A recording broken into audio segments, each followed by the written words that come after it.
Welcome to Primetime Mitch, and we are less than a month away from the long-awaited brand new installment in the Final Destination franchise, Final Destination Bloodlines. And what better way to fuel the flames of anticipation by welcoming the man that started it all, the creator of Final Destination, Mr. Jeffrey Reddick. It is a privilege to have you here. How are you doing, my friend? Oh, I'm doing well. Thank you for having me. Oh, it's a great honor. I bet you're excited. This is a good time, is it not? Yeah, no, it's weird because it's the 25th anniversary of the first film this year. It's the 22nd anniversary of the second film, and then the new one's coming out. So it's just been, the movie's great. I'm not going to spoil anything.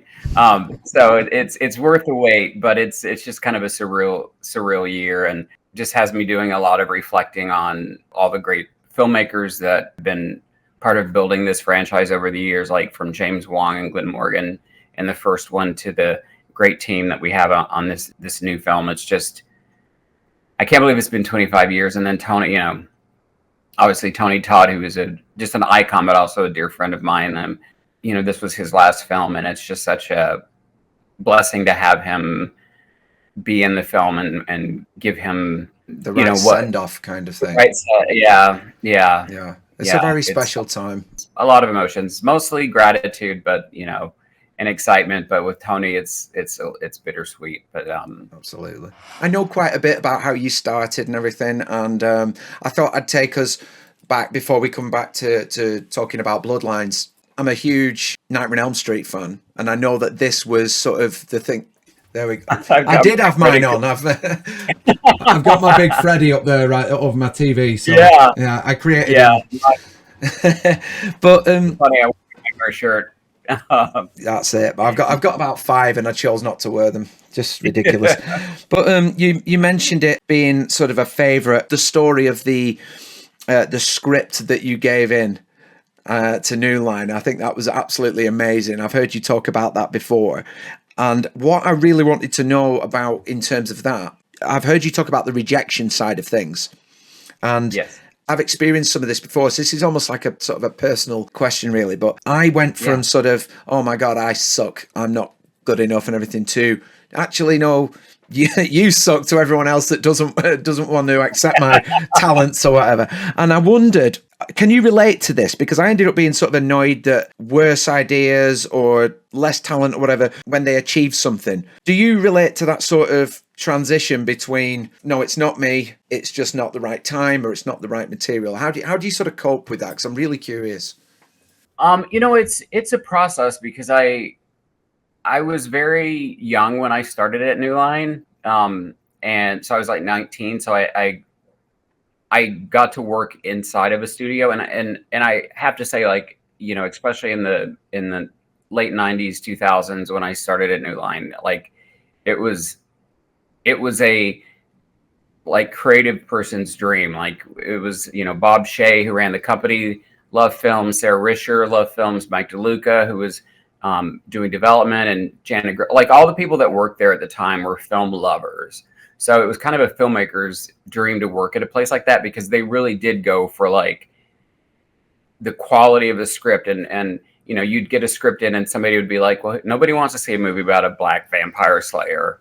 And they were like, okay, we're going to make Blade. New Line was such a this speaks to what you're talking about, but it was such a creative place back then, where it was about the material, and it wasn't about like who was attached and what star was attached. It wasn't about like what's in the zeitgeist. It was like, that's why you got like movies like, Boys in the Hood and House Party and Teenage Mutant Ninja Turtles and The Mask and Dumb and Dumber. Like you got like movies that other studios just wouldn't touch. Even Nightmare on Elm Street was passed on by everybody until, Bob Shea took a chance on it. So I was very spoiled back in the day, because I saw the risk. I'm like, it is about the quality of the script, and nothing else matters. But as I worked there longer, eventually like, Ted Turner bought the company, and then Time Warner bought the company. And then you started seeing, like, over the decade, you started seeing like the corporate people being hired, and, they come from a business background and not a creative background. So then I started seeing a lot more decisions, and this continued way past New Line. I adore the studio, and think they again, Lord of the Rings, massive risk for them to take. That's kind of what I've seen happen with the film industry as it has evolved, is like business people run most of the studios. So it really is about algorithms, and they're like, well, we don't want to take a chance on something new. So it's all about existing IPs. I had the blessing of working at New Line when it was about the creative, but I also learned to take rejection and not take it personally, because I did realize, like, a lot of times, like, I mean, a lot of my earlier scripts weren't great. Before I started working there, I would send them scripts when I was like a high schooler, and they're like, oh, it got good coverage. And then I got there and it's like, it's script, it was obviously written by a high schooler. I'm glad I didn't hear that when I started out, because you have to always be open to like constructive criticism and growing.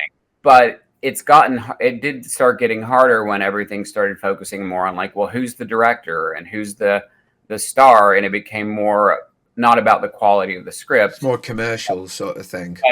Who's the person that we're going to be able to sell this project to? Yeah. So it got disheartening as I've seen the business get more and more like that, where it's more like you get a really great script, but it's like, well, it's not based off of an IP, or you go out and get Brad Pitt or Tom Cruise attached to the script and we'll make it. And it's like, that used to be your job. So I've kept my spirits up because I just know that it's not about me, because when you put something creative, when you put your heart and soul into something creative and put it out there, like, you don't have any, unless you're producing it yourself, you don't have any control over what happens to it once you sell it. Writing is the one form where you sell the copyright to your work to the studio or to a network. Like, artists and musicians don't sign the copyright over, they just license it. I've had a lot of films where it's like, okay, it's got bought by a studio, things are looking well, the studio heads change, and they're like, they just put everything that was in development, they just put it in turnaround. And then I've had it get picked up by like somebody who's made it for like, $200,000, and it's just not the movie I wrote at all. So you just learn, for me, it's been like not taking it personally, like not taking rejection personally. It's keeping an eye on what the business, not trends in the business, like not like the worst thing you can do is like try to write like, okay, this movie was a hit, so I'm going to try to write just copy in it. Yeah, because what you don't realize is that movie took 5 to 6 years to get made. So while it was getting made, like, other people had heard that this script got picked up, and so other people have been writing scripts like that. So you're still behind the 8 ball when it comes to like trying to catch up with what's in the theaters. I think you have to write stuff that's like excites you. That's what keeps me going, is staying involved in projects that excite me. I suppose you keep having fun then, don't you?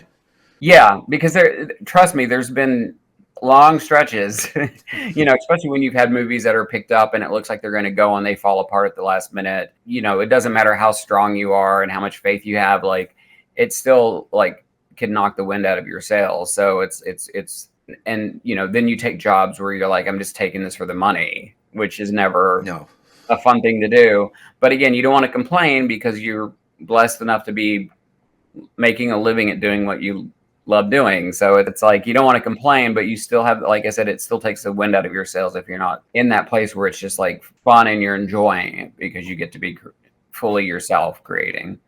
Well, that's led me into a question, actually, because that was like a very in-depth answer about what goes on behind the scenes and so on. I really appreciate you telling me that in great detail. Going back to that first comment I made about you'd mentioned that A Nightmare on Elm Street, for example, had showed that there was a lot you could do with horror. Is it more difficult now to do more with horror because we have done more since, or is it still like an open world of possibilities and unexplored possibilities?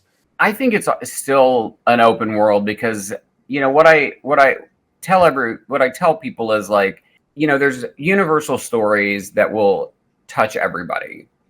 Because we're all human at the end of the day. So I think the key is kind of tapping into that universal thing that makes us human. But we all have our own life experiences, things that influence us, the types of movies that influence us, the kind of things that excite us, which makes all of the stories that we tell unique because we're telling it through our worldview and our life experiences. So that's why I think it's so important to kind of it is important, I think, to hone in on kind of like the genre that you love and because this is a business. So once you get something made they want to see something else that's in the same, I always remember this Christopher Nolan quote where he had to make like 2 Batman movies before they would let him make Inception. Like they told him if he made 1 Batman movie, he could make it. And then after the first one was such a big hit, they're like, you had to make 1 more. So they, even before Chris Nolan could make Inception, he had to, he was forced to kind of, Wow. I mean, poor him. I mean, amazing Batman movies, but there's that side of the business where people want to see what they love, about your first project. So there's just so much with the genre, that so many stories you can tell, and it's not about being messagey or whatever, but again, the world's always changing and evolving. So there are new things that we're afraid of now that we weren't afraid of 10 years ago. New things that are terrifying us now that weren't terrifying us decades ago. So I think, as long as the stories are coming, from a place of passion in our hearts, but in keeping in mind, like, I think that's why Final Destination struck such a great nerve, is because everybody's afraid of death. And, I never wanted to, and James and Glenn never wanted to tie death into any specific kind of religious belief or anything like that, because for me, that was what made it special, is like, you can watch this movie anywhere in the world and not be hung up on the fact like, oh, this is a Catholic person suffering a crisis of faith, which is great. But then that also, if you're not a Catholic, then it narrows your audience, doesn't it? Yeah. Or it doesn't connect in the same way whereas just death itself is something like that we're all afraid of. I'd love to know, with this idea that you came up with, what are your actual beliefs and thoughts on premonitions themselves? Because I know some movies in the past had explored it. You got like Soul Survivor, and I think there was a film with Robert Powell, The Survivor, and One Step Beyond played on that. I think there was a Titanic reference in there to a book that was written that was like a premonition to it. I mean, what were your thoughts on premonitions in general? Are you fascinated by them?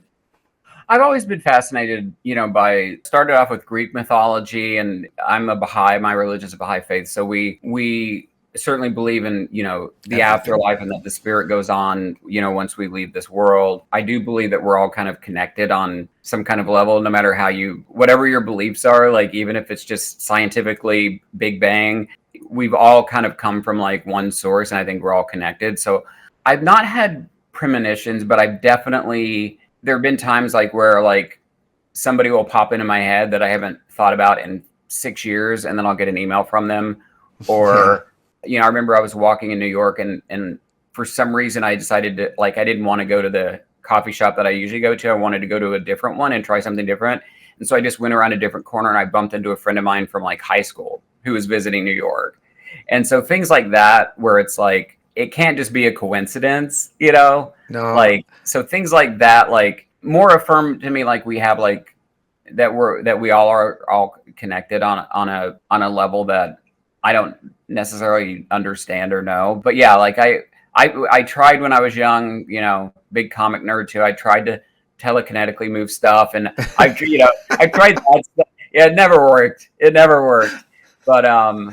But yeah, I do believe that there are people absolutely out there that are gifted. I like that though, where you take a sort of something as small as, I was just thinking of somebody and then they message me. You take something like that and you amplify it.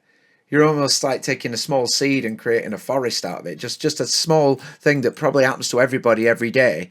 You then can use that and run away with it. Yeah, absolutely. And I think that's what is great about the horror genre. And again, there's always fun, just sometimes you just want a fun slasher movie, and sometimes you just want to go and have a good time and not think about stuff. And Final Destination is fun. I think that's what makes it work, is it's a fun film, but underneath it are these subtexts about like living life life is short and precious, and we're all mortal. And so it does kind of play with those like deeper themes, but doesn't get like super heavy. Like, I wonder, when I looked at it, you'd said that initially the story that you'd written was adults, and it was changed to teens because of what was going on at the time, what was popular at the time, kind of thing. With Scream, I imagine those kind of movies were a hot topic, therefore you change. But I was thinking about this the other day, that if it's changed to teens, they're almost less afraid of death, or they don't sort of really have the concept of it just yet because they're living the young life. Yeah. Maybe that makes it better, because then they suddenly get thrust into a world they're just not ready for, they haven't prepared for. Do you think that worked better? Yeah, and that was at the because we developed it as a treatment before New Line actually bought it and had me, write a draft of the script. But yeah, when they said change it to teenagers, I was like, fine. I kind of kept the adults because it did start off as a sample X-Files script, just to get agent. Never sent it in. People say, oh, it was never sent to the show, but for that show it worked as adults, so I wanted to carry that over, because I'm like, and I'm still early 20s, mid 20s at the time. I was like, you could have more perspective, like different perspectives depending on how old the characters were about how they were dealing with all this. But when they said to change it to teenagers, I'm like, sure. Like, at this point I was just excited that the studio accepted it, was actively interested in this particular project, and I was working with Craig Perry and Warren Zeid, great producers. So yeah, I was just like, as long as they don't ask me to do something stupid. I think it works great. And I think it works especially for the first one, because teenagers obviously, especially at that time, were the biggest audience for the genre. Now it's still a young demographic, but you have people that are my age that grew up obsessed with these films who are now making them, and we still go out and see them all the time. But at the period where Final Destination came out, it was very much, let's just hit the teens. And I think it did better, because I think if they were adults, then you would have had kind of more of these existential adult different levels of conversation. Whereas, I think when James and Glenn wrote the shooting script, they did a really good job of playing up that teenagers think that they're going to live forever. Indestructible. Oh, they're indestructible. And except for Alex, who, I think, and Clear also, they did a really great job with her, of having her being somebody who was kind of like, seemed to be on a kind of picking up a different level. Yeah. So you got to have some of that deepness, but I think if they were different ages of adults, because I had like an older couple and like, some middle-aged people, and I think there was going to be like one teenager in it. That angle would have been interesting, but more suited probably for a TV show, I think, than a feature. I thought the second one was more mixed in terms of age groups. I thought that was quite a nice balance.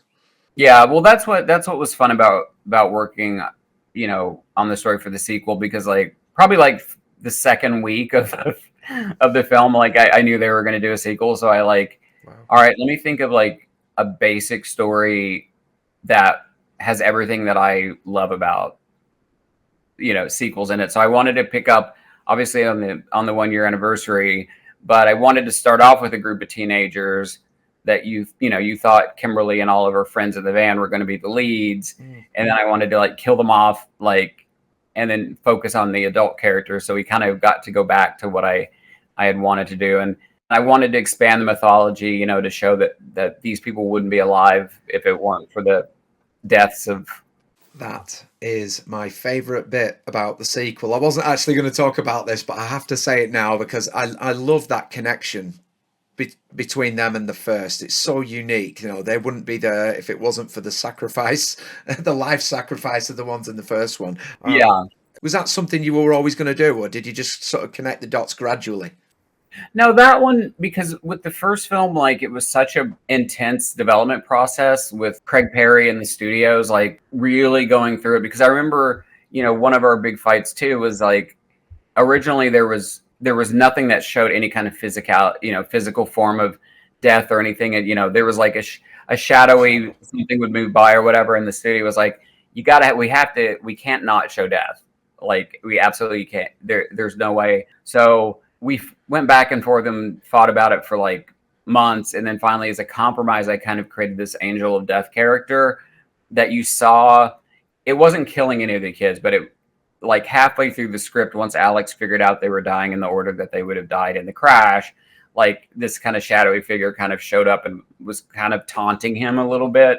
So that kind of was me splitting the difference, giving them the physical, thing that they wanted. But luckily, when James and Glenn came on, they were like, we don't want to show any death. We want to not show it. And I think that was really crucial to it. So I'd gone through all of these different permutations of like what the studio wanted when, developing it, giving notes when James and Glenn came on and added the Rube Goldberg thing, which I thought was brilliant because I'd expanded it even more, I think, beyond the horror audience, because my take was much more nightmare influenced. Yeah. So I kind of knew what they expected, but I also knew what a good horror sequel should do. And I'm like, well, I came up with a death's design that, it was killing them or they died in the plane crash, because I knew through developing the first one with Craig, like without that, it was kind of just a slasher and it was still a lot of fun.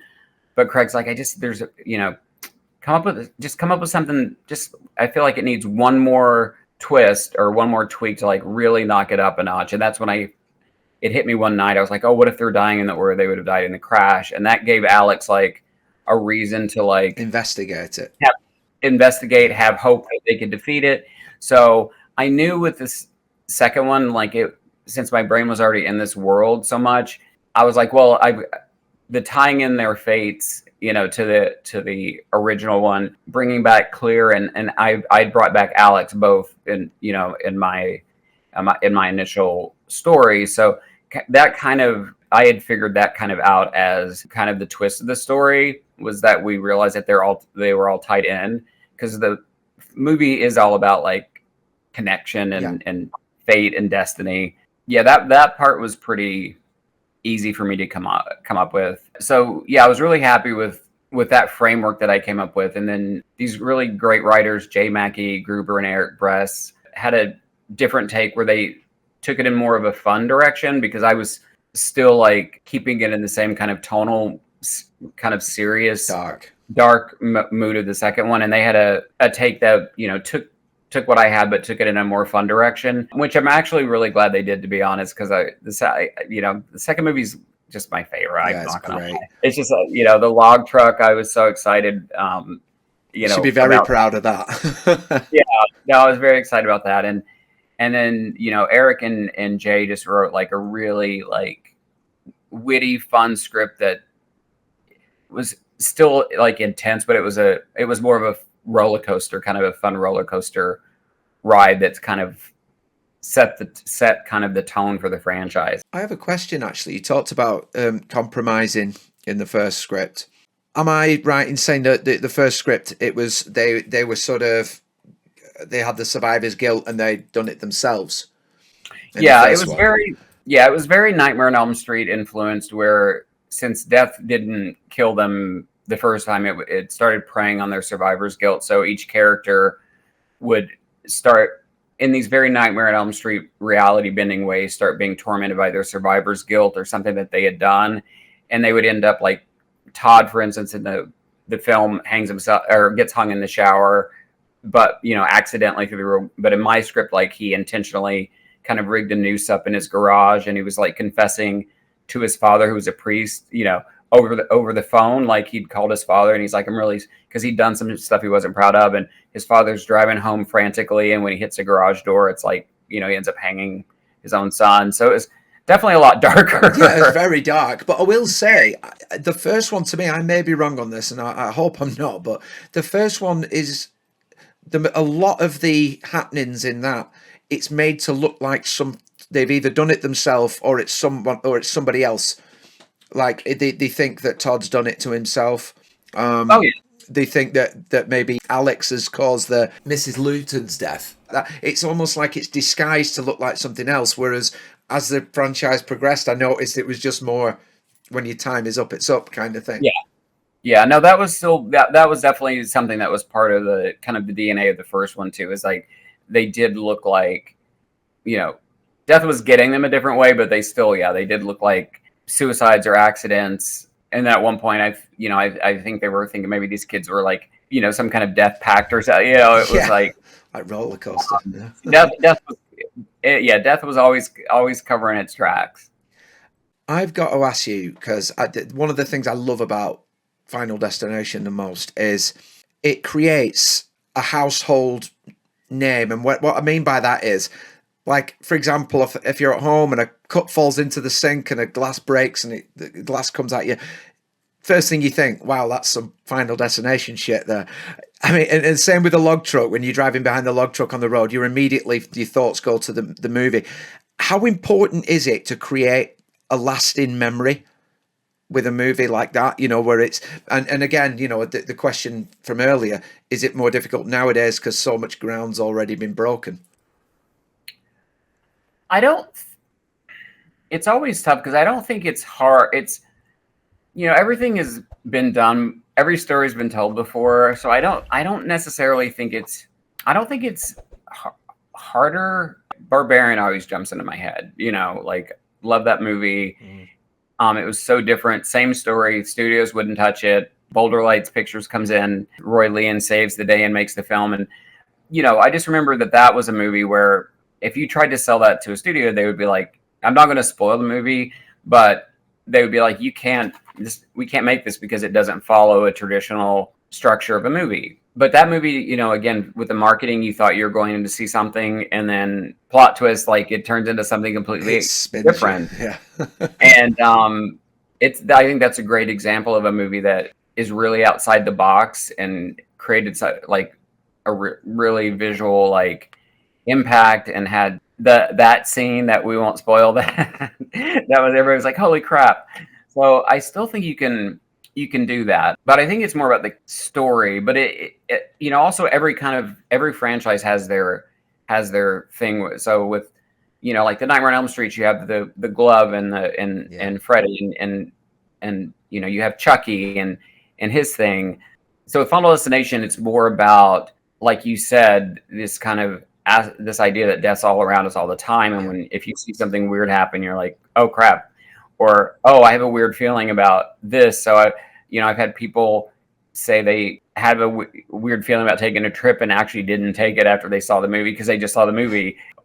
So you just, you know, it's I think that's more of kind of it's more of a vibe than a, you know, since we don't have the iconic like Freddy thing, you know, it's yeah.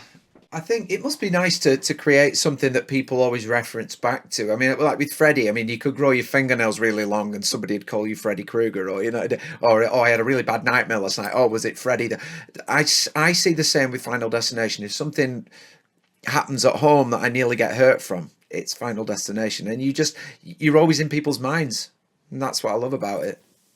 Yeah, no, I mean, it's really cool. Like it's one of those things. I mean, again, I grew up very humble beginnings in Kentucky, so like, I think if anything, my kindness and humbleness have probably hurt me in a business where, in a world where it seemed most people aren't like that. So it's taken me a while, and it's still weird to, I mean, the fan in me is very proud. Again, I'm really grateful for James Wong and Lynn Morgan, who wrote the final shooting script and also directed the film and did a great job of bringing the framework of what I started, but really taking it to the next level and bringing it to life. So I'm really grateful. And it's also, the franchise has allowed me to meet a lot of my idols and work with people. I got to meet Tony Todd, who became a dear friend of mine, and Devin Sow is a great friend. And I've met, people from all the other franchises and directors and writers. It's just been cool to see, like, everybody that's been involved in it is passionate about it. So they've never hired anybody who's like, I'll do this for a paycheck. Like, the people that have worked on every movie, like, they've loved the franchise. So it's rare, I think, you get that, because a lot of times, especially when they crank movies out like year after year, a lot of times you will get people who are like, well, I'll do it for the paycheck. But we've been, really blessed. And, this last movie, like, the writers and directors, I spoke to both of them before they started, and they were so, like, cool and gracious, but they grew up on these films. And so they were like, we can't believe we get to work on a Final Destination movie. And I'm like, I can't believe you guys are so awesome, and we got you. So it is like it sounds a little cheesy, but it is like, I feel like the franchise is kind of there's a Final Destination family that obviously includes the filmmakers and the crew, and I mean, all the crew and the cast, but also the wonderful fan base that we have that, is really, it's so cool to, I'll go to conventions, and parents are coming up, with their kids, that they bonded growing up, on these films, and it was a lot of their kids' gateway horror, gateway drug into horror films. So it's nice to see that it's not Schindler's List. It's a fun horror film, but I'm not just I'm not denigrating it. I wish Hollywood and because they make enough money, they certainly love horror films for all the money they make off of them. Yeah, that's it. When it comes to, like, recognition. When it comes to recognition and giving respect to like the amazing like directors and writers and actors and stunt people and special effects, like when it comes to like giving them the respect that they deserve, it's like, we're still over there in the corner going, hey. Yeah. I can't disagree with you there, especially when it comes to effects and visuals. I mean, you don't see a whole lot better than in the horror genre. I've got to ask you, Jeffrey, Bloodlines. It's been some time since Final Destination 5. Did you always think this installment was coming? Or is this something that's been talked about more recently?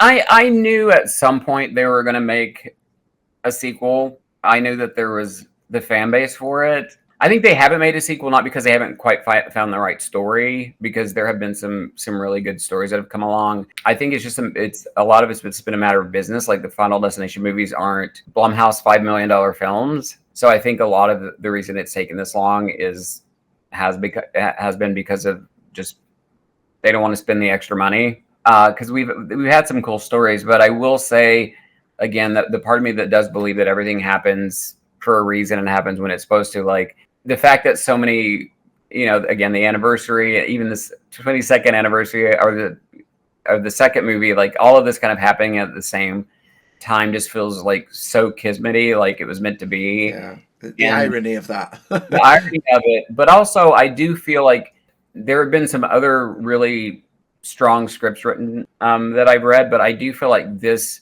team coming together with this and telling this story and the way that I'm going to not spoil anything, but the way that we go into the story and what the focus of the story is, like this is the right time for it. And especially again with Tony, with this, being able to, to really, to bring him back into the fold and really honor him with this film. Like I do feel like the time is right for it. So, but I always knew they would eventually make one. It was, for me, it's been more frustrating. It's like, hey, if this was Friday the 13th, there would be 50 of them by now. Yeah, but I think if you time it like you have on the anniversaries and and obviously the chance to honor Tony as his character, you're getting the absolute best and the most out of this movie by doing it now. Yeah, and again, and so much, so many kudos to like the team that came together for this. Like again, the writers, directors, the cast is great. I mean, Craig Perry's Practical Pictures produces all of them. So him and his partner Sheila, like they have been like, the horse masters, really trying to make more of them, but make sure that they're high quality and getting the right people together. So it's just been really cool to like watch it come together. Yeah, I do feel like it's like the perfect time for another one. I'm glad you said that actually, because I had something written down here. You talked about the team. Yeah. What makes, and this is to characteristics, abilities, creation, all that, what makes a great Final Destination team? I think honestly, it's passion for the project. Again, like that, there's nothing, to have somebody who kind of grew up loving these films and are like, and they say this, I don't say this, but where they come at it like we're honored to be doing this film, as opposed to like hiring, some hotshot person who was just like, I've got a hot script in town and sure, I'll do a Final Destination movie. We've never had that. And so I think that's kind of what makes the team behind this franchise like special, is we've just been so fortunate, because again, like the first two, it was like James Wong and Glenn Morgan, and I worked on the first one. Then I worked on the second one with Eric Press and J. Mackie Gruber, and then James and Glenn came back for the third one, and then Eric did the fourth one, and then we then expanded out and started bringing in like kind of fresh blood. But the one thing they all had in common is they love the franchise. And I think that, you can't, that's, that. Yeah. And the fans, like, and the actors from the films have gone on to do so many different things. And it's always great. Like, I always bring AJ Cook up because I remember she'd done some really indie horror films before Final Destination. So I knew her before, like I'd seen her. So I'm like, that she's going to be a star. Like, she's going to have a long career. Like, she just pops on screen. So when they got her for Kimberly in the second one, I was like, sweet. And the whole cast, like, I think we've always just had like a great cast, but the filmmakers in particular, like, love the franchise. So again, I think it just goes back to that. I watched Don't Look Back the other day, and I just wondered, it's sort of a double barrel question. I wondered how Good Samaritan turned into Don't Look Back. And I also wondered, what's the difference in feeling between directing and writing and sort of passing it on to someone else? Yeah. Well, Good Samaritan turned into Don't Look Back. It was very interesting because people, after I wrote Final Destination, people were like, bring us something like Final Destination. And then I'd bring them kind of things in that kind of tone. And they're like, oh, this is too much like Final Destination. But, I'd always wanted to do, and the Good Samaritan short is online. You can find it on YouTube. Yeah, I saw it. The whole concept of that was like the bystander effect. I was really impacted by this 𝗃𝐄𝐬 story that I grew up hearing, where this woman was just murdered in this courtyard and nobody called the police because everybody, their bystander effect. So, I had wanted to do a film about that, like, which kind of dived into, like, if people don't help somebody in trouble and that person dies, are they as guilty as the perpetrator? So that started off, and you can see that in the short, where, I wanted to do like a supernatural version of that. But then I ended up working with the producer who was like, well, why don't we do it more like a mystery where you don't know if it's a killer or if it's a person? And I was like, okay, I can try that. We had it set up at a studio with like a $7 million budget, which was, great for what we were going to do, and location scouted. And then we come back and the studio is like, we've decided we're not going to do any movies. We're going to stick with commercials. So we're like, crap. Cause I had blocked off the rest of my year, like turned down work for the rest of my year. So, I produced like, we can go down, we can shoot this for less than $1 million. And so we stayed on schedule. So the movie, it was boot camp learning to direct, because you are, everybody's kind of looking at you for direction. So you have to kind of make sure that you're the captain of your ship, and then you just try to bring on the best people under you to kind of elevate things. But this was also a crash course in the indie film world, because, just the stuff that I wrote in the script, we just could not, we had to really, in a very quick time, kind of like navigate, like, we don't have the money for this, we don't have the money for that. And I also, just thinking back, like, I do wish I'd stuck with the supernatural, because that's just my jam too. Like, I wish I'd stuck with the supernatural, because if you have a what's doing it kind of movie where it's like, you can't say if it's a killer or a supernatural force until the end, then you can't show the killings. And, even as a horror fan, like, that's why I go to see a movie, is I want to see the kills. And so I did, I think maybe if we had a much bigger budget and we could have done some of the creepier stuff I'd wanted to do, it would have worked a little better. But I kind of put myself in a corner where it's like, oh crap, I can't show any links because it'll give away. And, so now it's like, I did wonder whether you were sort of, you had your hands tied on that, because I know how visual all the certainly the Final Destination stuff was. I thought that you may have been a little bit frustrated with that. And that's on, and again, that's on me in a way, for like not sticking with my gut and going the full on supernatural route, because I think the supernatural route would have allowed me to like show all the stuff that I love showing in a horror film. Yeah. But I was interested, because so many people had been like, well, the supernatural route feels too close to Final Destination, because you have karma, but it was still done in a different way. So the part of me also wanted to challenge myself to write like something that wasn't me just dipping into that supernatural well that I find so easy to write in. Like, it's just easy. So it was interesting to challenge myself, but then, again, when you step back and look at the bigger picture, you're like, oh, I kind of screwed myself here, because I can't actually show anybody dying, so you can only kind of see them after they're dead. For the horror fans, it's not really delivering like the horror goods. No, I think though it's a lesson learned, isn't it? And for mystery fans, it's interesting without spoiling it. Like I kept a supernatural layer under there, so that I was like, well, if this does do well and we do another one, like I can just go on full supernatural. Just take a bit more of a reign, almost. Yeah. Well, just before you go, Jeffrey, I know you can't give anything away, certainly not to me, because like I said, I've been very, very public on social media that I can't watch trailers of Bloodlines. I am going to resist. Wish me luck. I don't want to test you or put you on the spot here, but can you give me as close to spoiler free as possible what we can expect? You can expect some of the bloodiest deaths in the franchise. You can expect a lot of fun. It's very fun. Like it's definitely like the fun, like where you're laughing and then you're like, oh crap, roller coaster ride. So it's definitely elevates the blood. It's really, yeah. The deaths are really gruesome, but there's also inherent to the story.